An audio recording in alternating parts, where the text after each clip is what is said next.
if it's working. All right, so your programs might say Lori Clark is speaking. I'm obviously not Lori Clark. She's my supervisor. She wasn't able to make it, but hopefully I can cover the information just as well today. So just some background on who we are. So we are a regional planning agency. We are made up of local governments, and we serve primarily local governments for the 16-county north central Texas area that you see there. And we're also the regional metropolitan planning organization for 12 of those counties. So that's those that are in the black outline, but we still serve those 4 other counties: Palo Pinto, Erath, Somervell, and Navarro. We're just not part of that MPO. And we also are the designated Clean Cities Coalition for the north central Texas region. So if you all aren't familiar with Clean Cities, it is a federal program that covers nationwide. If you're from a major city, you probably have a Clean Cities that represents you. It serves over 80% of the U.S. population, and there's 4 in Texas and 4 major cities of DFW, Austin, San Antonio, and Houston. And so we're just kind of a local chapter of the Department of Energy Clean Cities program. And Clean Cities works to advance alternative fuels, reduce transportation emissions, reduce idling, anything to save fuel and reduce emissions nationwide is kind of under the purview of Clean Cities. So you can see the portfolio here, everything from light, medium-duty vehicles all the way up to the heavy trucks that Dave was speaking about. And we are fuel agnostic, so today I'll be speaking primarily on electric and some hydrogen, but we've worked with all alternative fuels and we have interest in all of them, anything to reduce emissions from transportation in our region. And going with that is also auto reduction measures, fuel economy improvements. We're interested in all these things to reduce emissions in our region. We are part of the transportation department at the Council of Governments, so we are primarily vehicle focused, but now as things are transitioning more to the utility side, like Dave was saying, we're working more and more with energy and utilities in the region, have a close partnership with Encore and things like that to help reduce emissions, again, is a main goal. So what we do at the Council of Government, and especially in our team, we do funding support. So sometimes we administer our own funding opportunities as the Council of Governments, and more often we also connect local stakeholders, local governments and fleets with funding opportunities and local grant programs that are open at the state level or federal level. And we also do technical assistance, so we hold webinars constantly throughout the year, peer exchange opportunities, and we also do a lot of fleet analysis, looking at fleet inventories, and seeing the best opportunities to electrify or transition to a different alternative fuel. And then we are all planners at the Council of Governments, so we do a lot of planning, which is what I'll be speaking about. Mostly is planning for EV charging infrastructure for the next several years, and as well as other zero-emission vehicles and alternative fuel infrastructure. And then we also just try to raise awareness for all these efforts. We have National Drive Electric Week event that I'll speak about in a few slides, and we do fleet recognition for local fleet operators so they can get some recognition for their efforts to reduce emissions.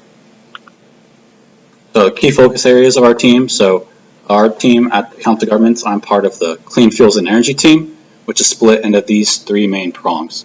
There's Clean Vehicle Initiatives, which works primarily with local fleets to transition to zero-emission vehicles and assist them with funding opportunities, again, providing our own funding at times or identifying opportunities where they can find funding from the State Environmental Agency, TCEQ, or at a federal level.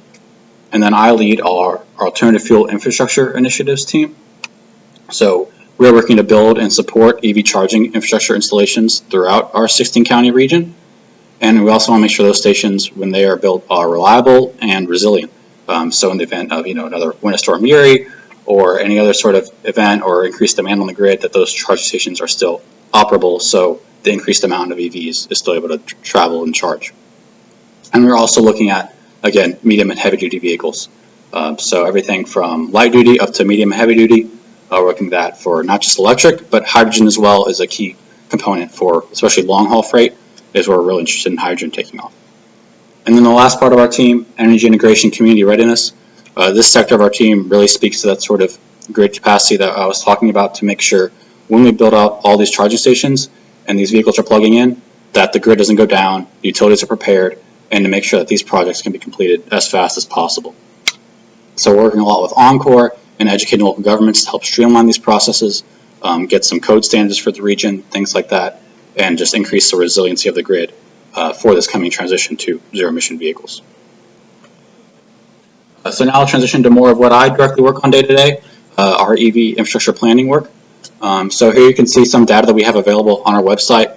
I'm a big data nerd. I love to look at this stuff, just like to run on less data. I like to look at our own data here. dfwcleancities.org/EVNT. So we get EV registrations straight from DMV, decode the VIN to determine which ones are electric vehicles, and we monitor that each month. We post reports on our webpage and have this great interactive map where we can zoom in down to the zip code level and see how many EVs are in a specific zip code and what models they are, what model year, all sorts of details. And we've seen consistently over the last year that EVs are increasing by 50% from the same point last year.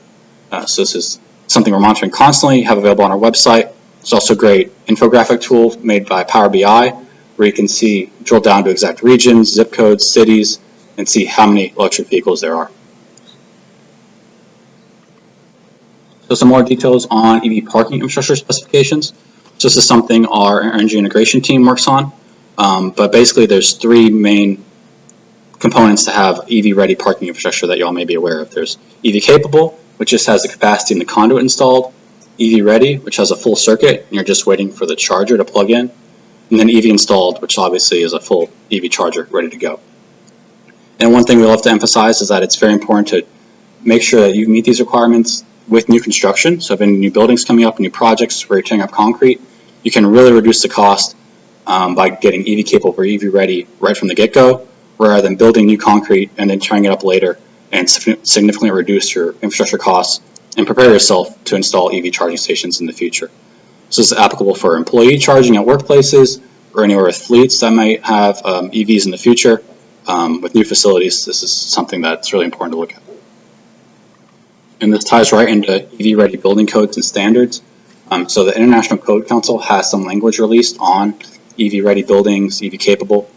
And there's just an example here from the city of Dallas, which is very closely aligned with that International Code Council model language. These don't specify the number of charging stations to actually have on the ground. It instead specifies the number of EV-capable and EV-ready, depending on how many total parking spaces the commercial or multifamily building will have. So these are just things to keep in mind with new construction, and we're looking to have sort of consistency across the region with these standards, and so that's an area that our teams are working on. Switching gears a bit to the actual hard infrastructure installations.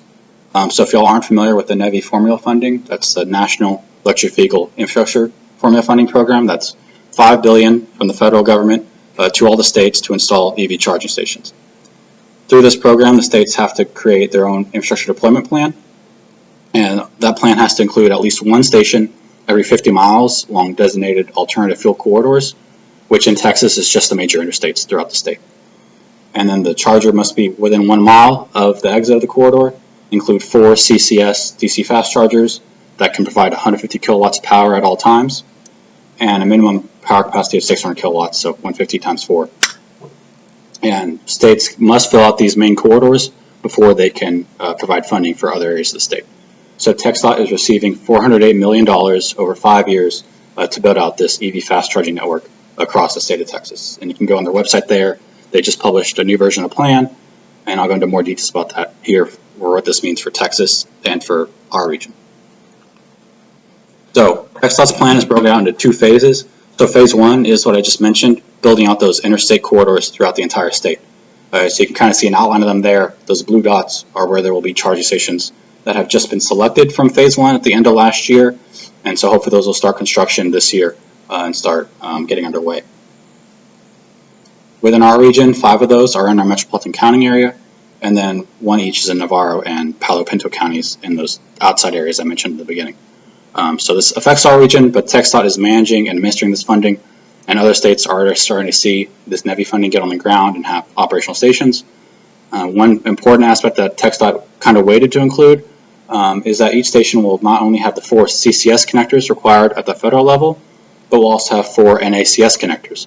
That's the Tesla-style connector that almost all the manufacturers, I think I just saw yesterday, Stellantis switched over to it. They're the last holdout, so pretty much every manufacturer is switching to the Tesla connector, and TxDOT is requiring these stations funded through this program have both CCS and Tesla connectors. So no matter what EV you have, you can pull up and charge. So that was phase 1 of the plan. And I'll flip back real quick. If you keep an eye on the map of Texas, phase 2, you can really see how the rest of the state fills out in all those rural counties. So phase 2 is focused on those county seats in rural counties to install a NEVI charger in every county seat across the state of Texas. And so they'll be working with MPOs such as NCDCOG in those urban areas. And so we're receiving $64.5 million to build that in our 12-county metropolitan planning area through the NEVI formula funding program. And so this will commence once phase 1 is complete. So there'll still be some time there, but this is where we're starting our preliminary planning now and how we want to site these stations within our council governance area. So here's some more details on what we plan to do there. So we'll identify secondary highways throughout the region. Since those main corridors will be covered, we're looking at US 287, 175, 114 to have a compliant EV charger installed, and then make sure that those regions are filled out. And then after that, we'll look at study areas to identify community charging needs. So things we hear from local governments, local community, where they would like to see charging stations in our region. We'll fill those out if funds are still available. Another program we looked at to install EV charging stations that we were just recently awarded is a charging and filling infrastructure community program. So we submitted the North Texas Equitable Electric Vehicle Infrastructure Project. And so this is looking to fill gaps in our region. You can kind of see on the map there, those shaded areas are areas that were identified as environmental justice areas in our region through our own environmental justice index. And then the dots are all charging stations. And you can see how it's almost an inverse map of charging stations to EJ areas. And that's something we want to remedy, make sure that everyone has access to a charging station and has the opportunity to buy an EV. So with this application, we submitted for $15 million and were awarded the full amount. We're looking to fill in those gaps, make sure no matter where you live, whether it's an apartment, rural area, you're able to buy an EV and have some resource nearby to charge it. So we submitted to build up to 100 EV charging ports, and at least 50% of those will be in those Justice 40 areas, and others will also emphasize focus areas in our application, like shared fleet use facilities, rural areas, things like that. And another big piece here is creating specialized technical teams to make sure these charging stations get on the ground as quick as possible. So like we've heard, installing these can take some time. There's like a year delay right now on DC fast charging transformers. And so we want to try to streamline that as much as we can, streamline the zoning, streamline the permitting with our local governments. And so through this grant, we'll be working to streamline that as fast as we can, have a specialized team that'll go through and install these projects throughout the region. Another program that we were awarded for, which is again the Charging and Filling Infrastructure Program, was divided into a community award and corridor. We were crazy enough to submit 2 applications and were awarded for both, which we were very surprised by.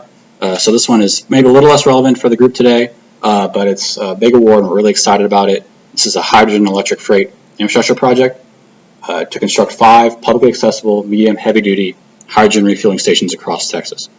So here we did something really weird and submitted projects outside of our NCDCOG service area. So we'll be working closely with the governments in those other regions that you see of dots of potential stations in Houston, San Antonio, and then those dots on along I-35 or near Waco.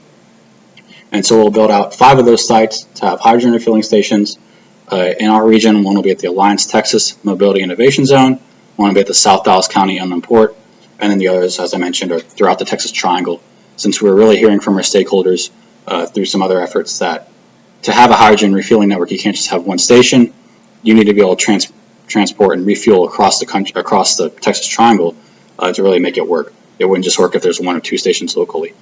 So we shot for the moon here and we're awarded the full amount for 5 stations of $70 million. And so we have a lot of work ahead of us, but this is hopefully be the first hydrogen refueling in the state of Texas. There's a couple other recent awards we got. This is all just back in January, so this is all very new. We have a Resilient EV Charging Grant from the Department Joint Office of Energy and Transportation. So here we're partnering with Encore and DFW Airport to create a resilient EV charging plan focused on power failure. So if the grid goes down, how are these vehicles going to charge? What happens? What does that look like? So we're looking at a few demonstration scenarios, and we awarded $1.5 million for this grant that's just got awarded. So for all these, it'll be some time before we're doing real efforts and have contracts underway, but there will be opportunities to get involved, RFPs, things like that later in the year as we have contracts. And the last one here that I want to highlight, which is comparatively small, but still $3.6 million from Federal Highways again for the EV Charger Reliability and Accessibility Accelerator Program. So this is to repair or replace existing but non-operational EV charging stations. This program is kind of strange the way Federal Highways administered it. They already identify the charging stations that are eligible, and so we'll be working directly with those charging station vendors to repair and replace those stations. But this is $3.6 million to replace up to 172 charging station ports in our region. And a few other recent grant awards. So these are things that we were awarded about a year ago, maybe about 8 months, that are just now kicking off with contracts and starting work in earnest. So I won't go through all these in detail, but just the whole gamut of work here, from EV charging station technician training to make sure we have technicians ready to service these stations. Interstate 10 hydrogen corridor project that goes all the way to California to make sure there's planning and preparedness for hydrogen refueling from Texas to California. Multimodal drone delivery and resilient EV charging infrastructure. Again, resiliency is a big piece of what we're working on right now. And one other thing I want to highlight here that we're working on is the Department of Energy Empower Workplace Charging Project. So this is for employers or employees interested in having EV charging at their workplace. We have some resources available. We can connect y'all and offer some technical assistance to get that charging station installed, or work with your employees to see what kind of charging stations they would like, things like that. This is something we're interested in developing more, since workplace charging is the second most valuable form of charging. About 80% of charging is at home, maybe about 10% will be at a workplace, and the remaining 10% is out in public.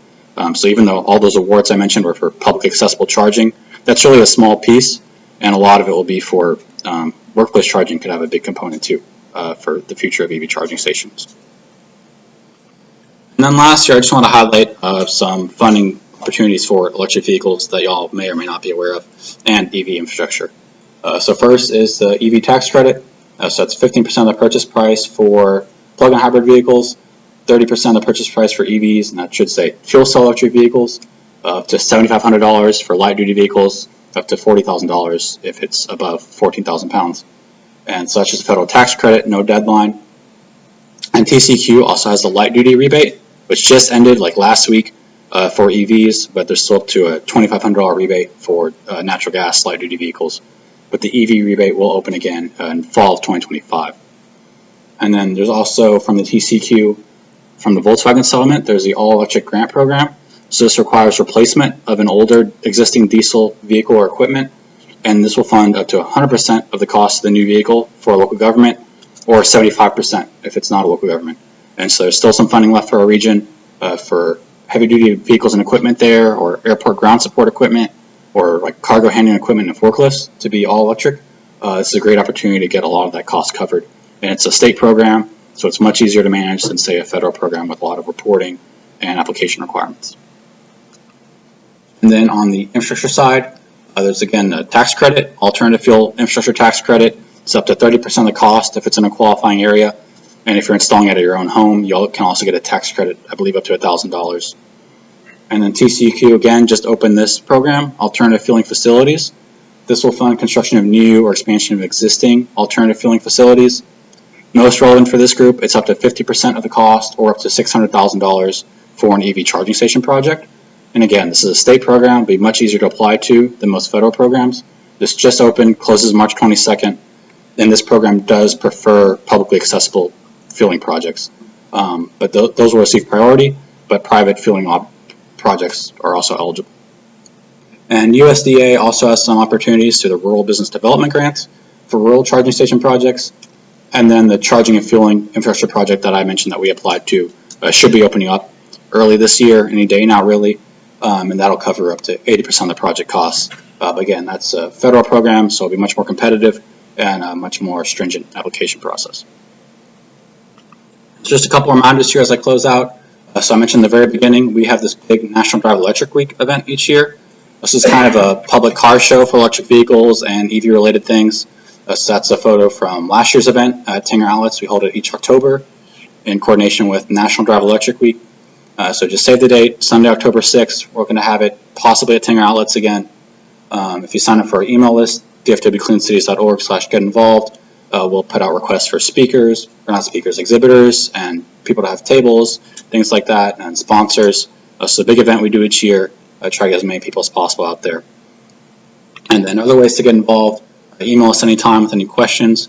I'll be available at our table. We'll have staff at our table tomorrow, or you can email us. And we are entirely grant funded, so just want to call out if anyone's interested in sponsoring us. You can go to our webpage, dfwcleanscities.org/sponsorships, and you can go to our events page or sign up for our email list for any events we have going on. We're constantly running events and webinars for local fleets, local governments, vendors. We just had an EV charging station vendor expo last month. So things like that we're doing all the time. But I'll leave my questions to the end again, so Mike has some time, but you go.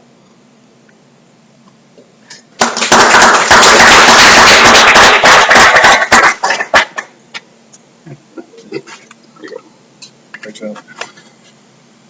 You want to introduce yourself and I'll find you.